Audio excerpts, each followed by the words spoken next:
All right, let's dive right into this explainer. Today, we're unpacking a really fascinating and honestly pretty bold thesis from coach Adolfo Salgueiro.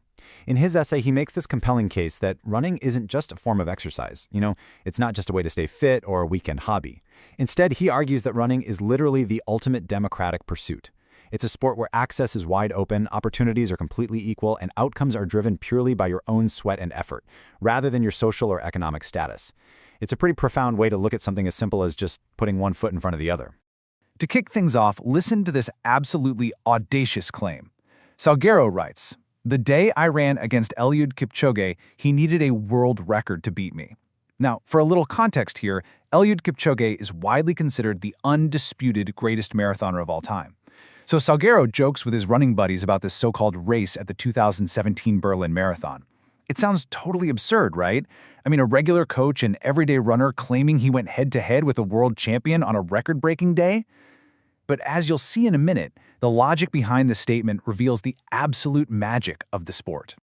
Okay, so let's look at the reality behind that claim. Yeah, Salgueiro totally admits he started way back in Wave 4. And sure, he was a massive 15 miles behind Kipchoge when the champion actually crossed the finish line. He had absolutely zero chance of winning, but the statement is 100% true. Why? Because they were in the exact same race, they shared the exact same course, the exact same grueling weather conditions, and the exact same start and finish lines. Think about it. In what other sport do everyday amateurs share the exact same field of play as the greatest of all time at the exact same moment?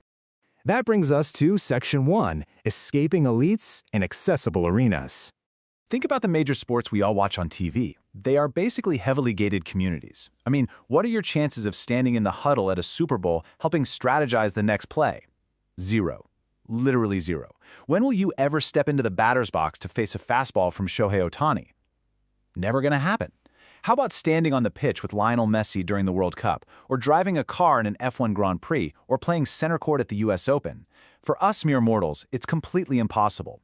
But running is fundamentally different. Kipchoge's world records, the legendary Boston Marathon, your neighborhood 5K, these are arenas where the velvet rope simply does not exist. And history absolutely backs this up. During that epic battle between Alberto Salazar and Rodolfo Gomez at the '82 NYC Marathon, Salgueiro's dad was physically right there on the course.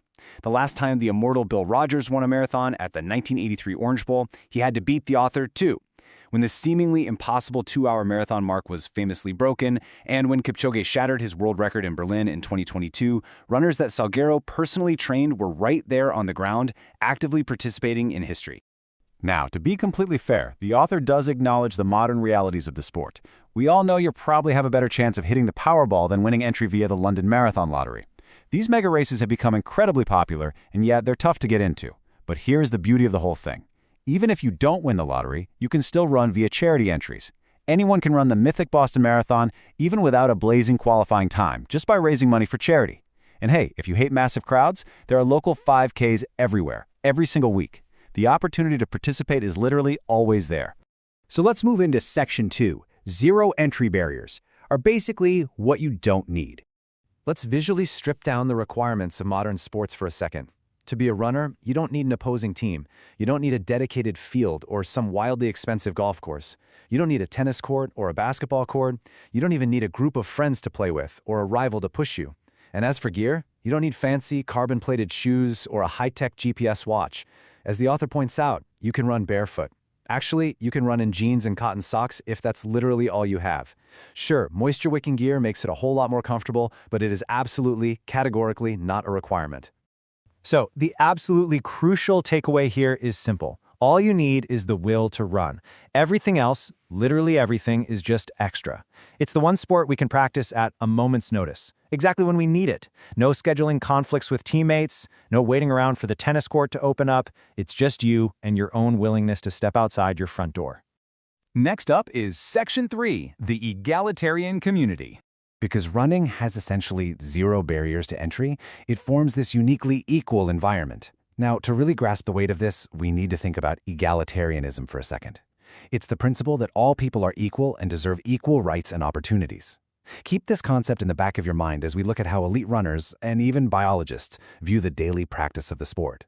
Literature professor and former elite runner Roger Robinson captures this dynamic perfectly in his book When Running Made History. He notes, being a runner gives you direct and unfiltered access to all other runners.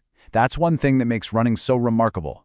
It is an intensely competitive sport that is also an egalitarian community. Just put your shorts and shoes on, and if you're fast enough, you can run with, befriend, and if so inclined, interview the greatest celebrities on Earth. It's an amazing thought, isn't it? Your sheer physical effort is the only VIP pass you need to access the community's highest levels. And this leads us right into the beautiful concept of meritocracy. It's a system where people have power, or in this case, success, because of their actual abilities, not because of their bank account or social position. Running is basically the ultimate physical manifestation of this idea. All the wealth in the world cannot buy you a faster mile time. High social status cannot carry you through the physical struggle of a 20-mile-long run. Only your own raw effort can do that. Biologist and elite marathoner Bernd Heinrich has this really profound view on this. In his book, Why We Run, he writes, "Running is perhaps the most fundamental of all sports. It is the most democratic and most competitive of all sports because individual merit can prevail despite economic equality. It is a sport for everyone, the whole world over. It's just a pure system. It rewards pure effort over everything else." All right, let's head into our final part, Section 4, the ultimate equalizer. This really brings our narrative to its emotional peak. We're talking about the shared payoff. As the great running author and philosopher George Sheehan noted, life is a positive-sum game. Everyone from the gold medalist to the last finisher can rejoice in a personal victory. Think about those viral videos you've probably seen of the final finishers at a big city marathon. Regular people, sometimes overcoming immense physical odds or disabilities, finally crossing that line. They aren't taking an ounce of victory away from the first-place winner, right? They are generating their entirely own personal victory. You get out exactly what you put in. Fred Lebow, the legendary founder of the New York City Marathon, illustrated this brilliantly. He said, "In running, it doesn't matter whether you come in first, in the middle of the pack, or last. You can say, 'I have finished.' That phrase right there, 'I have finished,' is a universal truth in the sport. The sheer, undeniable act of completing the distance binds the entire community together. It is the ultimate equalizer." And that brings us to this deeply emotional and honestly my favorite detail from the source material. Whether you are Eliud Kipchoge breaking the tape at world record pace or a back-of-the-pack finisher crossing that exact same line 7 hours later in the pitch dark, the physical reward is identical. The winner and the very last person to cross the finish line get the exact same medal placed around their necks. There is no platinum medal for the rich and no cheap plastic medal for the poor. The medal, the ribbon, the achievement, it is perfectly 100% democratic. So after looking at the open access, the absolute lack of barriers, the meritocracy, and just the incredibly unifying power of that finish line, Coach Salgueiro leaves us with a direct, really provocative challenge. Let's go for a run then. What are you waiting for?